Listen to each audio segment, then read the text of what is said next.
Hey, how are you? You can be honest. Here we listen and we don't judge. Have you heard the term lifequake? Well, in this podcast, we talk about lifequakes, those unpredictable seismic shifts that in time lead to profound personal growth and empowerment.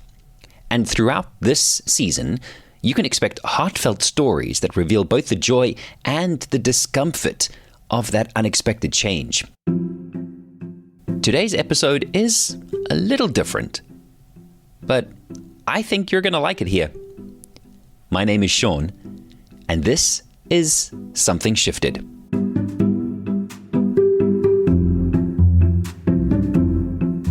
So far in this season, we've explored the aftermath of lifequakes like losing a parent, living with a life-threatening illness, and navigating a life of special needs. Big events that permanently alter the course of a life. Along the way, there are smaller shifts and shakes in each of our lives, tremors, if you will, that might not completely change the destination, but certainly require a bit of a detour. So because it's that time of the year where we reflect and take stock of the past 12 months, today's episode is a compilation of 12 short stories from 12 different people who each experienced a tremor before Christmas. Plus, since so many of you have asked, I have an update on Zoe too. That's next.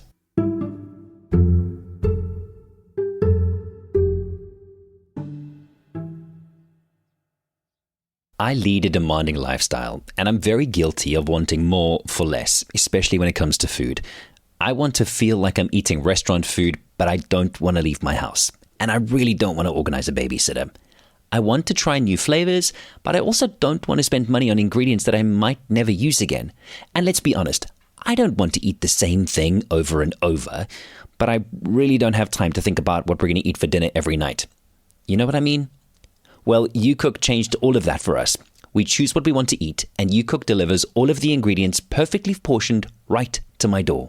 No more standing in queues to weigh my fresh produce. No more impulse buys sneaking their way into my trolley.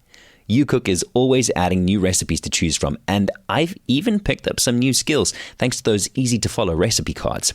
And because UCOOK gives you exactly what you need for each recipe, we never waste any food.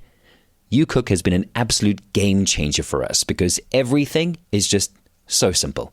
I love the convenience, I love the variety, and the flexibility to go carb-conscious meals for 1 week, and then when Rue's folks come to stay, we might switch to fan favorites or combine the two. The hardest part is deciding which of the meal kits to order every week because everything on the website looks amazing.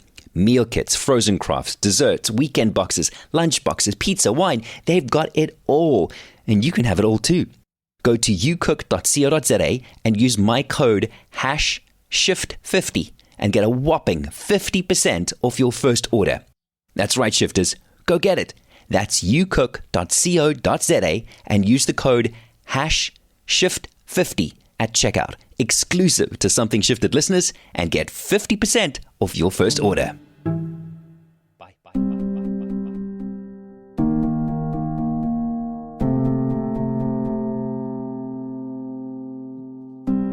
I shared the story of my biggest lifequake thus far, coming to terms with my daughter's diagnosis, in the very first episode of Season 3. The episode is titled One Rescue Breath Changed 3 Lives, and it's well on its way to becoming the most listened to episode of Something Shifted, so thanks for that. But before I share the highlights of Zoe's year, I want you to hear about the tremor that rocked the life of the executive producer of Something Shifted. Tremor number 1 has to do with age. I had a realization that next year you'll be 40. That's Rue. And age is just a number, and you're as young as your spine is flexible. And I'm not subscribing to the midlife crisis genre just yet. But still, there's something about letting go of your 30s that I just didn't feel ready for. This year, I tried to be more creative again. And I set off with a lofty goal of writing something creative every day. And that was just really magical to rediscover something that was such a big part of my life in my teens and even my 20s, and so deeply neglected. And maybe I shied away from the creative writing because it requires reckoning with self. And in writing poems again, I had to sit with some really dark feelings and loss, concepts of loss of youth, loss of friends, loss of hopefulness sometimes. But the joy of it was that it also unlocked so much more creativity that wasn't just contained to creative writing. I found myself painting again for the first time in years. I've been invited to have creative input in a podcast. And even my academic writing has taken off in a new way this year. So I have moved from being nervous to quite excited for my 40s. Ruenda will be 40 in March 2025. Go ahead, mark your calendar to send flowers.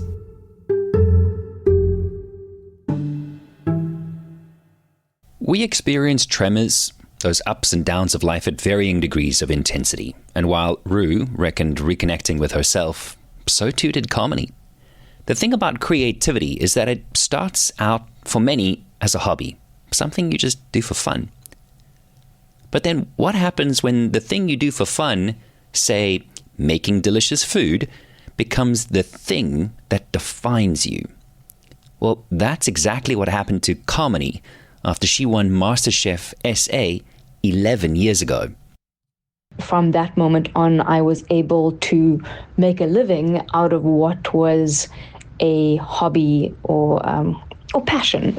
And the tricky thing about turning your passion into a paycheck is that you kind of don't have a passion any longer. And gosh, 2024 was about realigning myself and about, in the words of Simon Sinek, figuring out my why. And to do that, I sort of had to have one foot still in food media and in entertainment and also upskill.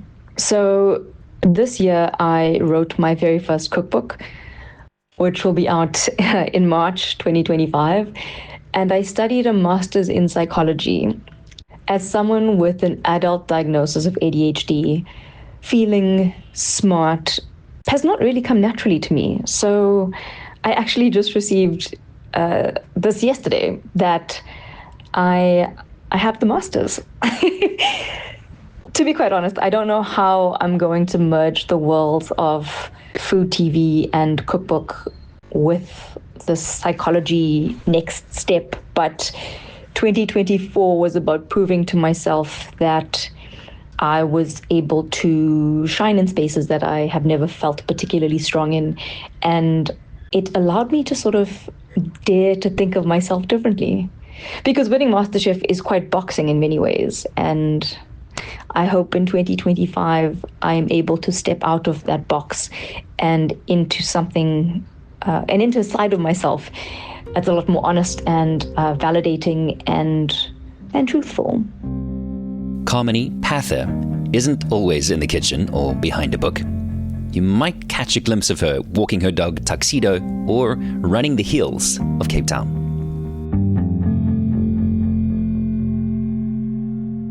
A few dreams were most certainly shattered in 2024, while others came true. Sam took a shot in the dark 6 months before it paid off. My lifelong dream was always to write a book, like many copywriters and journalists I know, or to be published in book form. I've been published several times online and in magazines, but there's just something that slaps difference about being published in a book, something special and more rewarding. And as it is with many people, I'm sure, as I got older, practicality set in and my dreams fell away, until I started to reach out again and grab a hold of myself almost out of desperation. So around this time last year, when I thought I had nothing left in me for the year, I wrote an essay for an upcoming anthology on 30 years of democracy. And I wrote my essay, never expected it to be published. To me, writing the essay felt like a bit of a shot in the dark, but I took that shot, as difficult as it was to muster up the energy at the time. And 6 months later, one afternoon, walked into an exclusive books with my 7-year-old son and spotted the anthology with my name in the table of contents, my byline, and my essay title. To have experienced that moment of being published for the first time in book form, experiencing it with my son, I got to see him be proud of me, and as a parent, that's a core memory that I'd wish on anyone. A few minutes after we found and bought the book, we went to a coffee shop next door to the exclusive books to grab a drink, and as I reached for my bank card, the emotion just overwhelmed me and I burst into tears. At the time, my son didn't really understand what had come over me. I'd been all right a few seconds before, but now looking back, I notice that whenever he gets emotional or has a similar visceral reaction to something, he reminds me of my tears and emotional overwhelm in the coffee shop, and he says he knows what that feels like now and he feels the same. I guess it was just a perfect amalgamation of luck, privilege, reward and happiness all rolled into one unforgettable moment that I'm so glad now forms a part of who I am. Sam Herbst lives in Johannesburg with her beautiful family, and among her many talents, she co-hosts the Great Equalizer podcast. The link is in the show notes. Without fail, I start every year thinking that this will be the year of the body. You know, the year my marshmallowy belly firms up and my biceps fill my sleeves. Maybe this year. Anyway, perhaps 2024 was a year of physical achievements for you. Reaching goals like that generally mean you've made multiple sacrifices along the way. But did you nearly lose consciousness, like Morgan? What stood out for me this year was committing to running an ultra trail race. It was 70 kilometers from Symons to Cape Town, 3 months of training. And I think the moment where something shifted for me was at the 55 kilometer mark in the race. I was broken. I'd been running for 9 hours. I was at the top of a really massive peak that we needed to summit. And it was in that moment where I actually bent down to tie my shoelaces. And as I bent down to tie my shoelaces, I stood up and the mountain started literally spinning around. Luckily, there was a tree behind me. I could lean back against the tree. And in that moment, I held onto the tree with the mountains turning. I was dehydrated. And I didn't think I was going to finish. Luckily, I did have somebody with me, a seconder. He sort of just calmed me down, made me drink some water, got some fluids in me.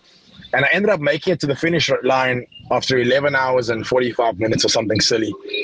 And it was in that moment that I realized that I can do hard things. You know, I pushed my body to a place it's never been before, completely unknown to me. And the motto for me since then has always been, I can do hard things. You know, I didn't think I'd get to the finish line, and I got there. I didn't do it alone. I needed people around me, of course. I had my seconder that helped me. I had 2 of my very close friends that helped me from minute 1 of the race to minute 11 hours and 45 minutes to the finish line. And I realized I can do hard things, and we can't do it alone. We need people around us to help us. So Morgan Newman is already talking about running a 100-kilometer race in 2025. And just like Morgan, Magda also realized how having the right people in the right place at the right time can make hard things, like a PhD, bearable. From May to July 2024, I had to go and live in the UK, in Coventry, as part of my PhD program. And as a child-free cat lady, a homebody, and someone that's super dependent on their own space and their own people, this was completely out of my comfort zone. So naturally, I spent months worrying about this beforehand, and I was especially nervous about being away from this incredibly strong network of female friendships that I have build around me.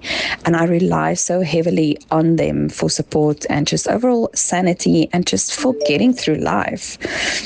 However, the experience ended up being totally transformational, and not just in terms of my PhD. I connected with 4 other women. We traveled together to Coventry, and we're from totally diverse backgrounds. There is no reason we should be friends or connect with each other, except for the fact that we are on our PhDs together. And these women became actually like sisters to me. So together we faced incredibly challenging situations. One of the women lost siblings shortly before we left for Coventry, so she was still dealing with that grief. Another found out that her mother has cancer while we were there. I received the news of a family member's suicide attempt, and all the while trying to make progress with our PhDs in another country. And I specifically remember a moment when I received news from home that wasn't very good, and we were in the library, and these women just embraced me, and I was so overwhelmed by their unconditional support and totally selfless love. So during these few months, we lived together, but we also laughed together, we cried together, and we supported each other in deeply profound ways. And in these women, I saw the strength and the unconditional love and support that I knew from the women in my life back home. Totally unexpected, totally transformative. We built a tribe, a community, a family, and the experience really taught me the power of diverse voices and friendships and the beauty of a genuine connection. Magda Barnard lives with her cat, Lily, and between weekend walks with Zoe, she's working very hard towards completing her PhD in 2025. Long live the walls we crashed through. Sometimes you find a tribe and connection in places you least expect it. But what if your family unit starts to splinter? It's really hard to glue splinters back together. No matter how you try, it can be difficult to find all those little pieces, let alone stick them together again. When Shaun was reconnected with his uncle, he also found his long-lost father. In September, my uncle, who was in his 70s, passed on. What was amazing about this was the fact that just after Women's Day in 2020, I connected with him. And he got to show me what a father is, what an uncle is, by his compassion and care. He would call me each week, every second week, and the call would last for about 5 minutes, and it would start off with, "Hello, my son, how are you?" What was important about this was that he somehow reached out to my father, who had been very absent in my life. And that started a chain of events where my father and I have reconnected now. And this has taken such a long time to get to this point, and it needed my uncle to come into the picture.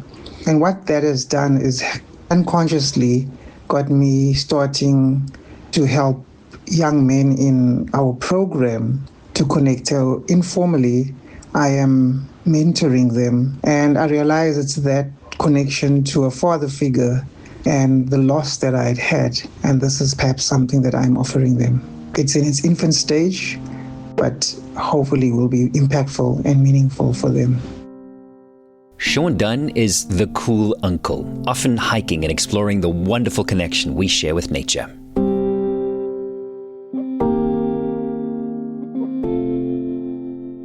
Psst. Remember to give this show a 5-star rating on Apple Podcasts or Spotify. Plus, if you leave a review, I might just read it on the podcast, like this one from Nesnack's Art. It goes, "I look forward to each week's release. It's exciting to get a sneak peek into how people are thinking and what drives them. A truly inspiring listen." Thanks so much, Ness, for leaving your review on Apple Podcasts. I could be reading your review in the next episode of Something Shifted.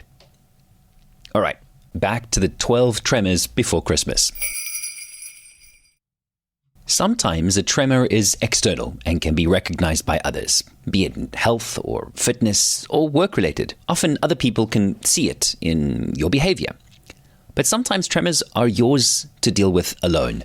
The ones that get inside your head and tell you stories that you don't want anyone else to hear. They become secrets, closely guarded, like the ones that shadowed over Nicole.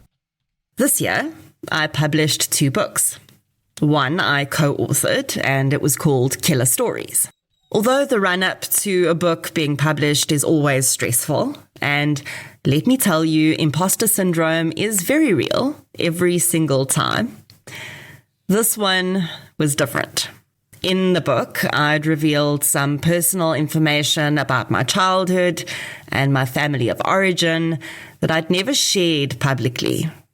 And as I waited for this book to hit the shelves, I'd convinced myself that this was going to be a life apocalypse for me. People were going to look at me differently. They were going to judge me. I would somehow be a different person entirely after this information had left my head. I stressed for months about this. And guess what happened? Absolutely nothing. People read the book. They liked the book. And they got the value from it that we'd intended. Some mentioned my allegedly apocalyptic revelations in passing, and others didn't even seem to remember that bit. There was no nuclear fallout. I was not shunned. And I guess I realized that my Mount Everest was just everyone else's molehill. And I was still Nicole. Just a few secrets lighter. Nicole Engelbrecht tells compelling stories in book form and through her multi-award-winning podcast, True Crime South Africa. And she often works under the supervision of her cat, Mufasa, and her blind doggo, Chumley. Much like Nicole, some shifts or tremors are deeply personal and might be felt by one person alone. At least that was the case for Melissa, who works in academia. This year, a formal diagnosis, not just peer reviews, helped shine a light on the path ahead for this mom of 2. At the very ripe age of 38, I was diagnosed with adult ADHD, which I had probably had all my life and did not know. I always felt like something was not quite right. I had day-to-day struggles that had me overcompensating regularly to keep up with the pace of others, which in turn led me to feel anxious, burnt out, and constantly fatigued. And as an academic, of course, the diagnosis was accompanied by me doing tons of research, especially from Dr. Google, might I add. And then it was followed by a whirlwind of emotion. It felt like having weak eyesight all your life, and then getting those perfectly prescribed spectacles just for you, and then putting it on for the first time. So for the first time in many years, I felt seen and heard. Things started to add up and make sense. And it was so validating to know that what I had been feeling all these years was now confirmed as real, and that it hadn't just all been in my head. And the more I read and the more I spoke to people, I started to see the light, and now I know that I will be okay. Melissa Botha is raising 2 adorable boys in the mother city and thoroughly enjoys holding a note at a karaoke party. I don't know about you, but being okay is so much more than just those 4 letters. It's like a hug that restores your faith in the kindness of strangers, and it's easy to say, okay, but knowing it, okay, changes the way you show up in the world. Walking just a little bit taller. You know, stomach in, chest out, kind of taller.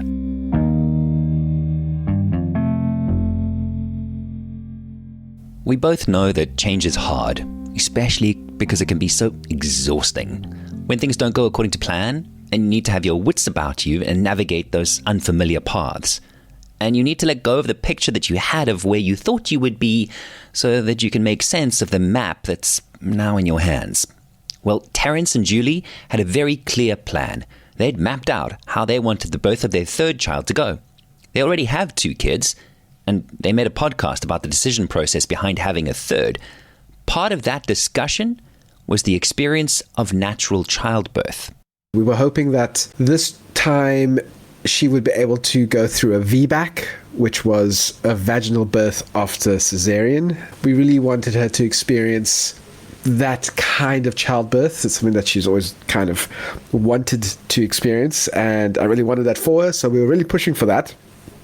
And as the due date approached, we had all the signs that that VBAC was going to be possible. We were getting quite excited for it.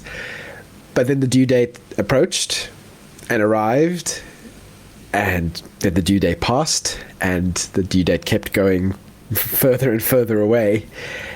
And it got to a point where our doctor said that it was beginning to get dangerous for mother and child for us to keep continuing to try for a VBAC. And so with a lot of frustration and sadness, we had to book a cesarean section. It was booked for a Wednesday morning, early Wednesday morning. It took us a few days to get over it, a few days to kind of feel the big feelings and to get ourselves ready for child number 3 to arrive. And we were supposed to wake up at around 4:30 to get my wife to the hospital by 6, so that, you know, we could go through the whole process of getting her ready for the surgery. And then baby number 3 decided that was the time to arrive. So my wife started to get contractions. She went into early labor. She got to experience all of that. It did end with her needing to get a C-section in the end, but the big part of what we wanted her to experience, which was the contractions, the labor, being in the birthing suite, going through that whole process, we got to experience. And all in all, baby number 3 arrived healthy and safely, and he is now 8 months old, and he's just the best.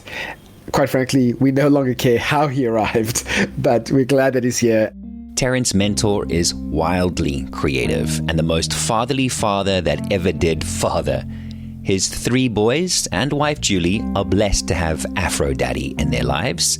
And be sure to have a listen to Three's a Crowd, especially if you're considering adding to your family.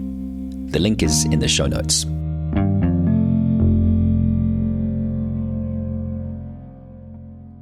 Something Shifted is about lifequakes, experiences that shake you to your core. And some of these are positive, and some are received more negatively. But the reality is that we are faced with unexpected changes every single day. And for Josh, that unexpected change was part of a ripple effect. My brother passed away a week after my birthday, and it was all very sudden. He had undiagnosed leukemia. As a result, he had a stroke, or what they said was blood on the brain. So I got the call from his wife on the Wednesday morning, and he passed away on Thursday. Everything all at once, just the shock of him suddenly passing away, and the whole idea that he didn't even know that he had leukemia. When they did his blood count, they realized that his blood was far too thick, which is what caused the stroke. In a way, we all knew that he was sick. You could see it, like if you go and you look at his pictures, you could see that he was sick. And last I saw him, he was walking with a limp, and he was very much anti-medicine and anti-pharmacies and doctors and whatever. So he just never got himself checked up on, by any doctors or whatever. And he was really into homeopathy, so he would try to treat the symptoms. And one of the symptoms was this limp that he had. And for most of us, we were kind of like, well, it's been like that for such a long time. I mean, I don't even remember when he started feeling. Like when it may have started could have been 10 years ago. Obviously, grief is something that hits you in waves, and you can't forecast how it's going to be. So when I came back to Cape Town after the funeral, I was at 6s and 7s. I was feeling all kinds of ways, and it was hard for me to get back into work. I'd lost a lot of momentum. And it was hard for me to be creative, and my work is creative. Like 95% of what I do is creative work. And getting back to my sense of equilibrium was really difficult for at least the first 2 months after. And and even talking about it now, it's like, it's just everything just replaying in my mind of how it went. Josh Prinsloo experienced tremor upon tremor this year, welcoming his second child into the world. A year of seismic shifts, for sure.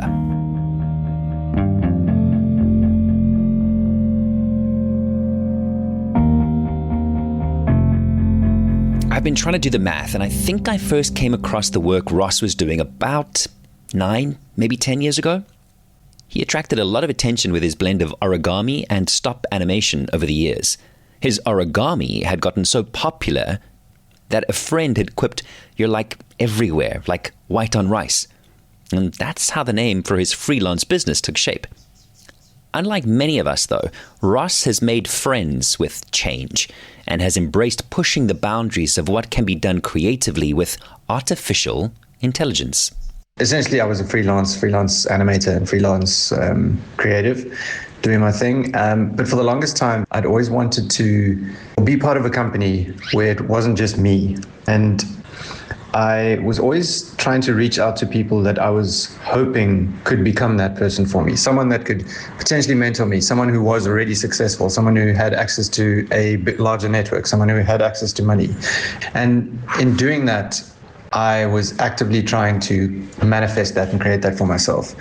And as my journey continued this year, I moved into the AI space where I train creatives on how to use AI. Out of the blue, my old boss approached me. Long story short, we ended up starting a company together called Zen Robot, and we are essentially trying to take on the AI space in South Africa and who knows, globally as well.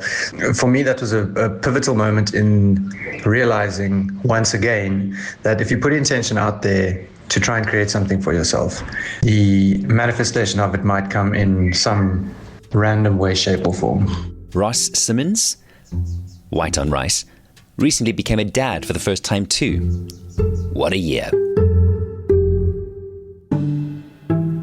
Health is wealth, my friends.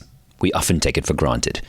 When you love someone, whether human or pet, their well-being is vitally important. The earth shook when Gathoni's dog ate a bone too quickly. And so I took him to the hospital. I told the doctor about it and we decided to do an x-ray. When we checked, his spine was fine, his pelvic bones were fine, but we found an enlarged heart. And so luckily, because we got it earlier, there was no complications and he has to be on medicine. I mean, every day we have to take 2 pills. But it's very interesting to me how we got to it, because if he had never eaten the bone weird and started bleeding in his butt, we'd never have found out that he actually has an enlarged heart. And all the doctors tell me that it's a good thing to catch early, because otherwise all other organs start to fill with fluids. So it was actually earth-shattering when it happened, but it worked out. And the medicine's doing well, and he's really cute and happy. So he's back to normal, nothing to worry about. Gathoni Ngumba lives in Kenya with her adorable doggo, Oscar. He's doing really well, by the way. I promised you an update on Zoe. So as Rue and I approach year 9 of parenting Zoe, it's really wonderful to reflect on the things that have shifted for her. All she wants to do these days is move. And we've seen her move more and more independently this year than any other. We're also really fortunate to be able to purchase 2 mobility aids for her in 2024, a walker as well as a transfer belt, both of which support her body weight just that much more while she moves. And the physiotherapist has even shifted the goalposts a little and is aiming for Zoe to take 1 or 2 independent steps in the next 12 months. Talk about unlocking a whole new world of possibilities.